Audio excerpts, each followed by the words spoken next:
He died on a mountainside far away from home. We were hours into the mission when insurgents ambushed our squad.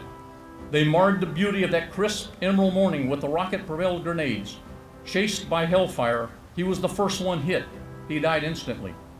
As our team landed suppressive fire, the quick reaction force choppers closed in, raining mortars on the insurgents' heads. For his life, we took 7 of the enemy's. As I made my way down the slope, my feet stepping over the craggy rocks stained with his blood, I was angry. What a waste! What a waste to have died on a mountainside in a strange land, so far away from all you love. He was a dad. He was a husband. Before his squad laid his corpse down into the black bag, they took off his wedding ring for the rightful return to his wife. A widow now. What a waste. His kids would never hear their father's footfall at the front door and say, "Daddy's home." On his 23rd anniversary, he would never tell his wife that she was more beautiful to him than she had been on their wedding day. He didn't have to die, I fumed to a senior soldier involved with the operations planning. As I aired a litany of the doomed mission's missteps that made the soldier's death, in my mind, senseless, he listened quietly.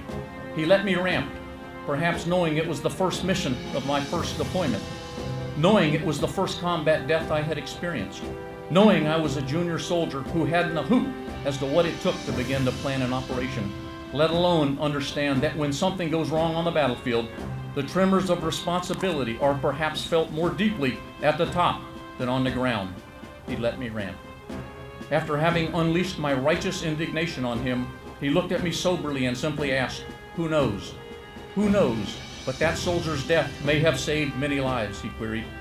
The question smacked of irony in a scripted profession that's guided by precision and accuracy, where the acquisition and dissemination of knowledge are paramount. Once the bullets are fired, the smoke has cleared, and the body bags come home. It's startling how much we don't know and never will. It wasn't until later, when I was alone, that the question haunted and humbled me. There I was, convinced that a soldier's blood has been vainly shed, when in fact I was wrong. Who knows? That soldier's life had been given for something so much bigger than I could ever fathom, at least not in my generation. In his book, The Tipping Point, Malcolm Gladwell explores how individuals, while seemingly insignificant, can be agents of big change. He likens these people to patient zero of an epidemic, the first infected with a disease that has global reach. Soldiers are often patient zero in the pandemic of history. Our work impacts future generations in incomprehensible ways. I imagine that while running down the reddened slopes of Bunker Hill, charging through the bloody fields of Gettysburg, or low-crawling across the blood-soaked beaches of Normandy, somewhere during the epic battles that shifted the course of recent history, there were soldiers like me who looked at the carnage around them and thought, "What a waste, but history has proven them wrong."